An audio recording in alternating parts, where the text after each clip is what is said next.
Hi friends, నేను మీ వెంకటేశ్వర రెడ్డి. మరి ఈ వీడియోలో ఏపీ టెట్ మరియు డిఎస్సి ప్రిపేర్ అయ్యేటువంటి ఆస్పిరెంట్స్ బేస్ చేసుకొని ఫ్రెండ్స్, మరి ఎక్స్పెషల్లీ ప్రెసెంట్ టెట్ ప్రిపేర్ అయ్యేటువంటి ఆస్పిరెంట్స్ 120 ప్లస్ 130 అలా స్కోర్ సాధించాలి అంటే నేను కేవలం 3 పాయింట్స్ చెప్తా. ఈ 3 పాయింట్స్ కానీ మీరు హైలైట్ చేసుకున్నారనుకోండి, ఖచ్చితంగా టెట్ లో మంచి స్కోర్ అయితే సాధించగలరు. మరి ఆ 3 పాయింట్స్ చెప్పుకునే ముందు ఒక చిన్న విషయము ఫ్రెండ్స్, మన ఛానల్ టెట్ మరియు డిఎస్సి సంబంధించింది కాబట్టి ఇంకా ఏమైనా మన ఛానల్ సబ్స్క్రైబ్ చేసుకుని వాళ్ళు సబ్స్క్రైబ్ చేసుకోగలరు.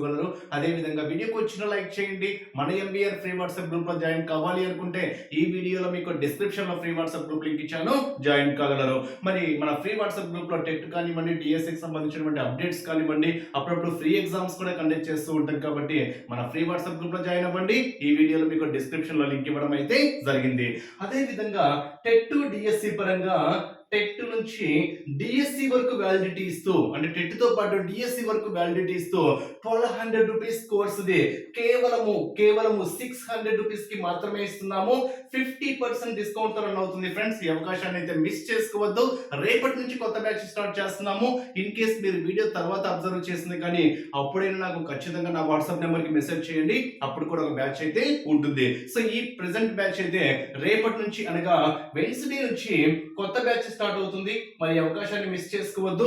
ఈ రోజే జాయిన్ అవ్వండి. రేపటి నుంచి షెడ్యూల్ ఉంటుంది కాబట్టి మీకు టైం వేస్ట్ కాకుండా పర్ఫెక్ట్ డే 1 షెడ్యూల్ నుంచి ఫాలో అవ్వచ్చు. అది కూడా మన ప్రాసెస్ షెడ్యూల్ వైజ్ గా ఉంటుంది. 45 డేస్ టు 50 డేస్ కల్లా సిలబస్ కంప్లీట్ చేస్తాం.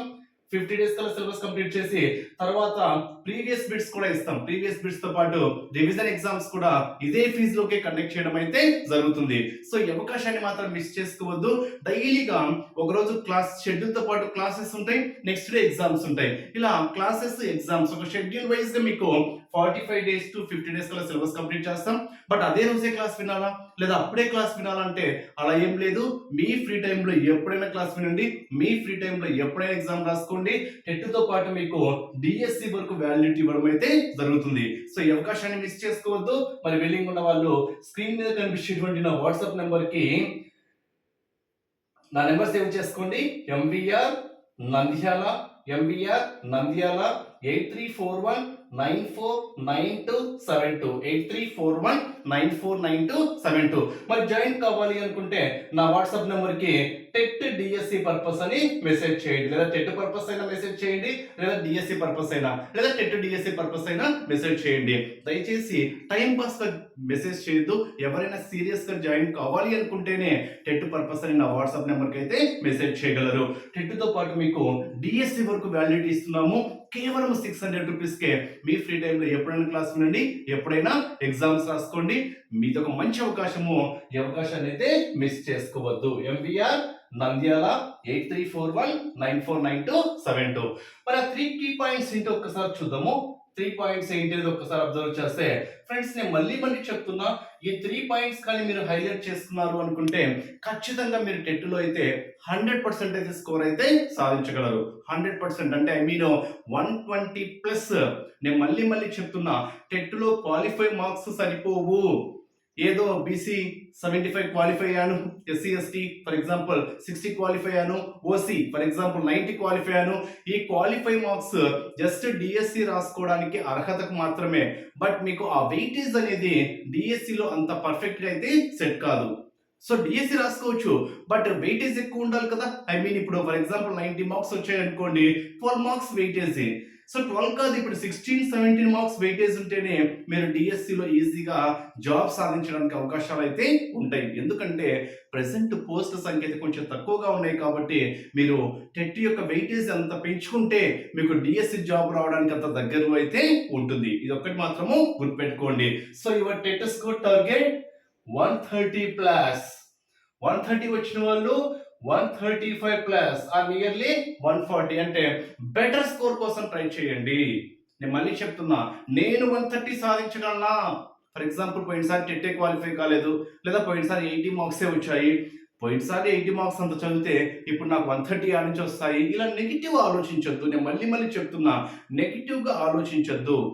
130 ప్లస్ అనేది తెచ్చుకోవడం పెద్ద కష్టమే కాదు. బట్ కొన్ని మోడిఫై చేసుకోండి. మీ ప్రిపరేషన్ స్టాండర్డ్స్ ని కొంచెం డెవలప్ చేసుకుంటే ఖచ్చితంగా మీరు 130 ఈజీగా స్కోర్ అయితే సాధించగలరు. దీంట్లో ఫస్ట్ పాయింట్ ఏంటి అంటే, నేను మళ్ళీ చెప్తున్నా, ఎలా అంటే అలా చదవద్దు. ఎలా అంటే ఐ మీన్ గందరగోళంగా చదవద్దు. గందరగోళంగా చదవద్దు అంటే చాలా మంది ఆస్పిరెంట్స్ నేను చూసాను. ఏదో ఒక యూట్యూబ్ ఛానెల్‌లో ఫాలో అవుతూ ఉంటారు. అక్కడ ఒక వీడియో పెడితే ఆ వీడియో చూస్తారు. లేదా ఫ్రీ గ్రూప్‌లలో చాలా ఉంటారు. వాట్సాప్ ఫ్రీ గ్రూప్‌లలో ఎక్కడంటే అక్కడ ఉంటారు. టెలిగ్రామ్‌లలో ఎక్కడంటే అక్కడ ఉంటారు. వాళ్ళేదో క్విజ్ 4, 5 బిట్లు పెట్టేస్తారు. ఇక్కడేదో వీడియో అప్‌లోడ్ చేస్తారు. ఇంక అవి చూసుకుంటూ అదే డీఎస్సీ ప్రిపరేషన్ అనుకుంటారు. అలా గందరగోళంగా ప్రిపరేషన్ కొనసాగించొద్దు. అవి ఏదో మీ ప్రిపరేషన్‌కి 1% ఏదో జస్ట్ క్వాలిఫై కావడానికి గుడ్డేట్‌కి అది ఇది పెడితే ఏదో క్వాలిఫై అవుతారేమో కానీ బెటర్ స్కోర్ అయితే సాధించలేరు. ఇది అంటే చాలా వరకు నేను చెప్తున్నా సరైనటువంటి ప్రణాళిక, సరైనటువంటి ప్లానింగ్ లేని ప్రిపరేషన్ వృధా. ఫస్ట్ పాయింట్ ఏంటి అంటే పక్కా ప్లానింగ్ వేసుకోండి. మీరు ఓన్‌గా మనమైతే ఒక షెడ్యూల్ వైస్‌గా మీకు 45 డేస్ కంప్లీట్ చేస్తాం. ఒక షెడ్యూల్ ఉంటుంది మనది క్లియర్‌గా డైలీ 4 ఆర్ 5 సబ్జెక్ట్స్ ఉంటాయి. క్లియర్ ఒక షెడ్యూల్ వైస్‌గా ఉంటుంది. మీరు ఓన్‌గానే వేసుకోండి. సో ₹600 పే చేయడం కష్టము అనుకుంటే మీరు ఓన్‌గా అయినా షెడ్యూల్ వేసుకోండి.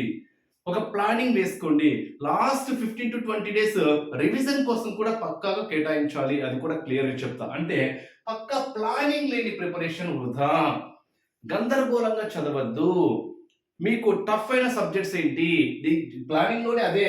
మీకు ఈజీ సబ్జెక్ట్స్ ఏంటి? డిఫికల్ట్ సబ్జెక్ట్స్ ఏంటి? మీరు ఎక్కడ స్కోర్ చేయలేకపోతున్నారు? అసలు సిలబస్ ఏంటి? ఇవన్నీ మీ దగ్గర ఒక షీట్ లాగా డివైడ్ చేస్తున్నారు అనుకోండి. ఈజీ సబ్జెక్ట్స్ కి ఎంత సమయం కేటాయించాలి? డిఫికల్ట్ సబ్జెక్ట్ కి ఎంత సమయం కేటాయించాలి? మనము స్కోర్ ఎక్కడ తక్కువ చేస్తున్నాము? ఇలాంటివన్నీ మీకు ఒక అనాలిసిస్ ఏర్పడుతుంది ప్లానింగ్ ఉన్నప్పుడు.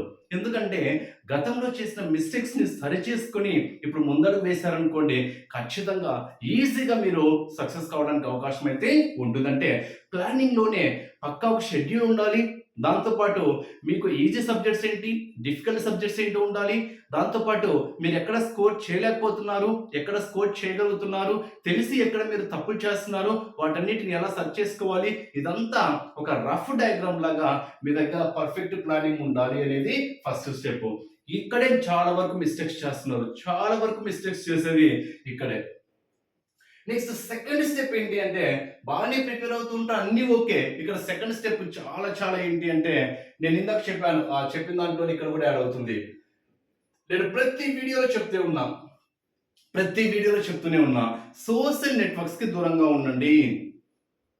మీరు స్కోర్ సాధించాలన్నా లేదా డిఎస్సిలో జాబ్ సాధించాలన్నా మీరు 100% సోషల్ నెట్వర్క్స్ కి పక్కాగా దూరంగా ఉండాలి. సోషల్ నెట్వర్క్స్ కి దూరంగా ఉండడం అంటే లైక్ ఏంటంటే అవసరమైనప్పుడు యూట్యూబ్ ఏదైనా క్లాసెస్ పరంగా యూజ్ చేసుకోండి, ఏదైనా సబ్జెక్ట్ పరంగా యూజ్ చేసుకోండి. సో అన్నెసెసరీ చాటింగ్ పరంగా కానివ్వండి, అన్నెసెసరీ క్లిప్పింగ్స్ పరంగా కానివ్వండి, అన్నెసెసరీ మెసేజెస్ పరంగా కానివ్వండి, అంటే ఇక్కడ ఓవరాల్గా పాసిబిలిటీ ఉన్నంత వరకు వాట్సాప్ కానివ్వండి, ఫేస్బుక్ కానివ్వండి, టెలిగ్రామ్ కానివ్వండి, యూట్యూబ్ కానివ్వండి, ఇలా కొన్ని సోషల్ నెట్వర్క్స్ ఉన్నాయి కదా, ఇంకా చాలా ఉన్నాయి. నేను చెప్పినవి కొన్ని, ఇంకా మీకు తెలిసినవి చాలా చాలా ఉన్నాయి. సో ఇలా అన్నెసెసరీ వాటి జోలికి వెళ్లకుండా మీరు పక్కా ప్లానింగ్తో మీ ప్రిపరేషన్ వైపు మాత్రమే ఫోకస్ చేయండి. సోషల్ నెట్వర్క్స్ కి నువ్వు ఎంత దూరంగా ఉంటే స్కోర్కి నువ్వు అంత దగ్గర అవుతావు అనేది మాత్రము గుర్తుపెట్టుకో. ఇది సెకండ్ పాయింట్, అందరికీ తెలిసిందే. నెక్స్ట్ థర్డ్ పాయింట్ ఏంటి అనేది ఒక్కసారి అబ్జర్వ్ చేస్తే మళ్ళీ చెప్తున్నా. థర్డ్ పాయింట్ కీలకమైనటువంటి పాయింట్. చాలా మంది చదివే విధానంలో మార్పు, ఐ మీన్ చదివే విధానం తెలియటంలా. ఫెయిల్యూర్ ఎక్కడి నుంచో రాదు ఫ్రెండ్స్. నేను మళ్ళీ చెప్తున్నా, ఏది అది బిజినెస్ కావచ్చు, లేదా జాబ్ పరంగా కావచ్చు, ప్రిపరేషన్ పరంగా కావచ్చు, ఎక్కడైనా కావచ్చు. ఓకేనా? ఆ మెథడ్ అనేది పర్ఫెక్ట్గా అప్లై చేయాలి. అంటే మెథడ్ అంటే మనం ఇప్పుడు చదివే విధానంలో తేడా ఉండాలి. ఫస్ట్ చదివే విధానంలో, స్టడీలో తేడా ఉండాలి. అంటే చదివే విధానం కొందరికి తెలియదు. ఇప్పుడు ఫర్ ఎగ్జాంపుల్ సైకాలజీ చదువుతున్నారు, లేదా సైకాలజీలో ఏదో శిశు వికాసంలో పెరుగుదల, వికాసం, పరిపక్వత, లేదా వికాస సూత్రాలు కానివ్వండి, లేదా సంథింగ్ పియాజీ కానివ్వండి, ఏదో సంథింగ్ ఒక కంటెంట్ చదువుతున్నారు అనుకోండి. ఆ చదివేది ఊరికే బుక్లో చదువుకుంటూ వెళ్ళిపోయి నాది ఆ సబ్జెక్ట్ అయిపోయిందిలే అనుకుంటారు, ఆ ప్రిపరేషన్ అయిపోయిందిలే అనుకుంటారు. రఫ్ అండ్ టఫ్ ప్రిపరేషన్ వృధా. అంటే ఒకప్పుడు క్వశ్చన్ పేపర్స్ వేరు, ఇప్పుడు క్వశ్చన్ పేపర్స్ వేరు. ఈవెన్ ప్రెసెంట్ అయితే టెట్ క్వశ్చన్ పేపర్స్ కూడా కొంచెం డిఫికల్ట్ లెవెల్లోనే అడుగుతున్నాడు. అంటే లాజికల్ థింకింగ్ వేలోనే అడుగుతున్నాడు. ఒకప్పుడులాగా క్వశ్చన్స్ డైరెక్ట్గా అడగటం లేదు. కాబట్టి మీరు క్వశ్చన్స్ అంటే ఈ స్కోర్ సాధించాలంటే క్వాలిఫై మార్క్స్ కావాలంటే ఏదో విధంగా చదివిన క్వాలిఫై మార్క్స్ అవుతాయి. అంటే 80లు 90లు రావాలంటే ఇప్పుడు మీరు 120లో 130+ స్కోర్ సాధించాలి అంటే చదివే విధానంలో మార్పు ఖచ్చితంగా ఉండాలి. అంటే ఇక్కడ చదివేది ఏదైనా అర్థం చేసుకోవాలి. ఒక చిన్న అనాలిసిస్ ప్రకారం వెళ్ళాలి. క్వెషన్ ఏ విధంగా ఇచ్చినా ఆన్సర్ చేసే విధంగా ఉండాలి. అలా ఉండాలి అంటే రన్నింగ్ నోట్స్ చాలా చాలా కీలక పాత్ర పోషిస్తుంది. మీరు అడగచ్చు మళ్ళా, ఇప్పుడు సమయం యాడుంది, ఈ తక్కువ సమయంలో నేను రన్నింగ్ నోట్స్ రాసుకుంటా కూర్చోవాలా అని. సో రన్నింగ్ నోట్స్ రాసుకుంటా కూర్చోవడం చెప్పడం లేదు. సో చదివే 8 అవర్స్‌కి ఇంకొక 1 అవర్ ఎక్స్టెండ్ చేసుకున్నాను కానీ అండ్ బెటర్ స్కోర్ రావాలి అంటే, నువ్వు జాబ్ నెక్స్ట్ డీఎస్సీ కూడా కొట్టాలి అంటే ఈ ప్రిపరేషన్ నీకు డీఎస్సీ కూడా బాగా యూజ్ అవుతుంది అని మాత్రము ఒక ఫ్రెండ్‌గా మీకు సలహా అయితే ఇవ్వగలను. అంటే టెట్‌లో నువ్వు ఎంత పర్ఫెక్ట్‌గా ప్రిపేర్ అవుతావో, కంటిన్యూషన్‌లోనే డీఎస్సీ నోటిఫికేషన్ ఉంది కాబట్టి చెప్తున్నా. టెట్‌లో ఎంత హార్డ్ వర్క్ చేసి ఎంత బాగా ఫోకస్ చేస్తావో ఈ ప్రిపరేషన్ మొత్తం నీకు డీఎస్సీకి 100% ప్లస్ పాయింట్ అవుద్ది. నువ్వే టాప్ ర్యాంక్‌లో రావడానికి ఛాన్సెస్ ఉంటుంది. టాప్ 10లో నువ్వే వచ్చేస్తావు. సో నిరుత్సాహపడాల్సిన అవసరమే లేదు. నెగెటివ్‌గా ఆలోచించాల్సిన అవసరమే లేదు. టాప్ ర్యాంకర్స్ వచ్చిన వాళ్ళందరూ ఎవరు పెద్ద పుడింగ్‌లేం కాదు. సో వాళ్ళ ప్రిపరేషన్ బాగా చేశారు. వాళ్ళు పర్ఫెక్ట్‌గా ప్రిపేర్ అయ్యారు. వాళ్ళకి అదృష్టం కలిసి వచ్చింది. జాబ్ వచ్చింది అంతే. అంటే హార్డ్ వర్క్ చేశారు. అదృష్టం అనేది ఏదో ఒక 5% ఉంటుందేమో కానీ మిగతా 95% మాత్రము హార్డ్ వర్క్‌ని బేస్ చేసుకొని ఉంటుంది.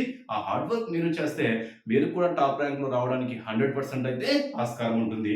అంటే చదివే మెథడ్‌లోనే స్టడీ, పర్ఫెక్ట్ ప్లానింగ్, కరెక్ట్‌గా చదవండి. అర్థం చేసుకోండి. ఇప్పుడు మ్యాథ్స్ ఉంది. ఏదో బట్టి కొట్టడం కాదు.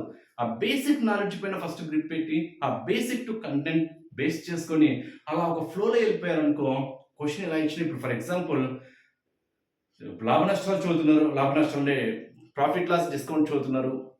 అసలు ప్రాఫిట్ అంటే ఏంటి? లాస్ అంటే ఏంటి? దాంట్లో ఉండే మెథడ్స్ ఏంటి?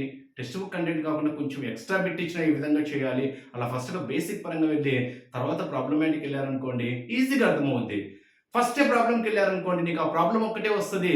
దాన్ని రివర్స్ క్వెషన్ అడిగితే నువ్వు ఆన్సర్ చేయలేవు. నేను చెప్పిన పాయింట్ అర్థమైంటుంది. అంటే ఫస్ట్ బేసిక్స్, అసలు క్వెషన్ అంటే ప్రాఫిట్ అంటే ఏంటి? లాస్ అంటే ఏంటి? లేదా లాస్ పర్సెంట్ ఇచ్చి కాస్ట్ ప్రైస్ ఇచ్చినప్పుడు సెల్లింగ్ ప్రైస్ ఏ విధంగా కాలిక్యులేట్ చేయాలి? లేదా డిఫరెంట్ వేస్‌లో ఎలా ఉండాలి? అలా ఎలా ఇచ్చినా ఆన్సర్ ఫస్ట్ బేసిక్ నాలెడ్జ్ మనమైతే అలా చెప్తాం. ఫస్ట్ బేసిక్ క్లియర్‌గా చెప్పేస్తాం వీడియోలో. ఆ బేసిక్ చెప్పిన తర్వాత నువ్వు ప్రాబ్లమాటిక్ వెళ్ళిపోయినప్పుడు ఆ క్వెషనే కాదు, ఆ క్వెషన్ కొంచెము తారుమారు చేసి ఇచ్చినా కానీ నువ్వు ఆ ప్రాబ్లమ్‌ని అయితే సాల్వ్ చేయగలవు. ఈవెన్ కంటెంట్ కూడా అంతే. ఈవెన్ లైక్ సోషల్ కానివ్వండి, సైన్స్ కానీ, మెథడ్స్ కానీ ఏ సబ్జెక్ట్ అయినా కానీ అది స్టడీలో మార్పు ఉండాలి అని చెప్తున్నా. నెక్స్ట్ చదివేది ఏదైనా కానివ్వండి పక్కాగా ఏం చేయాలి? రివిజన్ చేయాలి. ఫస్ట్ నుంచి చెప్తూనే ఉన్నా. రివిజన్ చేయకుంటే అప్పటికప్పుడు గుర్తుంటుంది కానీ తర్వాత మళ్ళీ మర్చిపోతారు. అంటే ఒక 10 డేస్ తర్వాత మళ్ళీ ఆ కంటెంట్ మనకు ఫ్రెష్‌గా అనిపిస్తుంది తప్ప ఆ సబ్జెక్ట్ పైన మనకు గ్రిప్ అయితే రాదు. అంటే రివిజన్ చాలా చాలా కీలకము. దీంట్లో లాస్ట్ పాయింట్ ఏంటి అంటే మళ్ళీ మళ్ళీ చెప్తున్నా ఏంటి అంటే ఇక్కడ ప్రీవియస్ బిట్స్ అబ్జర్వ్ చేయాలి. తర్వాత పాసిబిలిటీ ఉన్నంత వరకు టెస్ట్‌లు రాయడం కూడా అలవాటు చేసుకోవాలి. ప్రీవియస్ బిట్స్ అబ్జర్వేషన్ ఏంటి అంటే వే ఆఫ్ క్వెషనింగ్ ఎలా ఇస్తున్నాడు? బిట్ అక్కడి నుంచి బిట్ ఇస్తాడని కాదు నేను చెప్పేది. ఇప్పుడు లాస్ట్ క్వెషన్ పేపర్‌లో పియాజే ఇచ్చాడంటే మళ్ళీ పియాజేనే ఇస్తాడని కాదు. నేను అలా చెప్పడం లేదు. అంటే వే ఆఫ్ క్వెషనింగ్ ఏ విధంగా ఉంటుంది? బిట్స్ ఎలా ఏ స్టాండర్డ్‌లో ఇస్తున్నారు? అంతకన్నా డిఫికల్ట్ స్టాండర్డ్స్‌లో ఇచ్చినప్పుడు మనం ఏ విధంగా వెళ్ళాలి? అదే క్వెషన్ రివర్స్‌లో ఇచ్చినప్పుడు మనం ఆన్సర్ ఏ విధంగా చేయాలి? ఇదన్నీ ఒకసారి క్వెషన్ పేపర్స్ అబ్జర్వ్ చేస్తే తెలుస్తుంది. దాంతో పాటు ఎగ్జామ్ రాయడం వల్ల ఇంపార్టెన్స్ ఏంటి అంటే మీరు ఎక్కడ మిస్టేక్స్ చేస్తున్నారు? ఆ మిస్టేక్స్ నెక్స్ట్ ఎలా సర్చ్ చేసుకోవాలి? కొన్ని తెలిసి తప్పులు చేస్తూ ఉంటాం. మనందరికీ తెలిసిందే. చాలా వరకు తెలిసి కూడా బిట్లు తప్పులు చేస్తూ ఉంటాం. ఆ తెలిసి బిట్లు తప్పులు చేసినప్పుడు నెక్స్ట్ అవి పునరావృతం కాకుండా ఏ విధంగా జాగ్రత్తలు తీసుకోవాలి? వే ఆఫ్ క్వెషనింగ్ ఏ విధంగా ఉంటుంది? మనం ఏ సబ్జెక్ట్‌లో డల్‌గా ఉన్నాము? ఏ సబ్జెక్ట్‌లో ఈజీగా స్కోర్ చేయగలుగుతున్నాము? ఎక్కడ మనము స్కోర్ తక్కువ చేయగలుగుతున్నాము? ఇవన్నీ కూడా మనకు ఎగ్జామ్స్ రాస్తేనే తెలుస్తుంది. ఇది పక్కా చూడండి. అంటే స్టడీ పర్ఫెక్ట్‌గా ఒక మెథడ్, ఒక ప్లానింగ్ ఉండాలి. నెక్స్ట్ రివిజన్ చేయాలి. ప్రీవియస్ బిట్స్ అబ్జర్వేషన్‌తో పాటు టెస్ట్‌లు కూడా రాయాలి. ఈ 3 పాయింట్స్ కానీ మీరు పక్కాగా ఫాలో అయితే 100% అయితే మీరు టెట్‌లో బెటర్ స్కోర్ అయితే సాధించగలరు. ఇంకా 60 డేస్ సమయం ఉంది. నిరుత్సాహపడాల్సిన అవసరం లేదు. ఇంకా సమయం ఉంది. ఈ సమయాన్ని వృధా చేసుకోకుండా మీరు పర్ఫెక్ట్ ప్లానింగ్ వైపు వెళ్ళండి. టెట్ మీరు ఎంత పర్ఫెక్ట్‌గా ప్రిపేర్ అయితే టెట్‌లో అంత స్కోర్ సాధించగలరు. దాంతో పాటు ఆ ప్రిపరేషన్ మొత్తం మీకు ఎక్కడ యూజ్ అవుతుంది అంటే డీఎస్సీలో యూజ్ అవుతుంది. ఖచ్చితంగా నువ్వు డీఎస్సీ జాబ్ కూడా సాధించగలవు. Wish you all the best. మరి ఎవరైనా మన కోర్సులో జాయిన్ కావాలంటే మాత్రం ఆలస్యం చేసుకోవద్దు. 8341949272 నా నెంబర్‌కి DSC purpose or TET purpose అని మెసేజ్ చేయండి. 1200 రూపీస్ అమౌంట్ ప్రెసెంట్ కేవలం 600 రూపీస్ కి ఇస్తున్నాం. మన ఫ్రీ వాట్సాప్ గ్రూప్ లో జాయిన్ మాత్రం మిస్ చేసుకోవద్దు. ఈ వీడియో డిస్క్రిప్షన్ లో ఉంది. Once again wish you all the best. Thank you.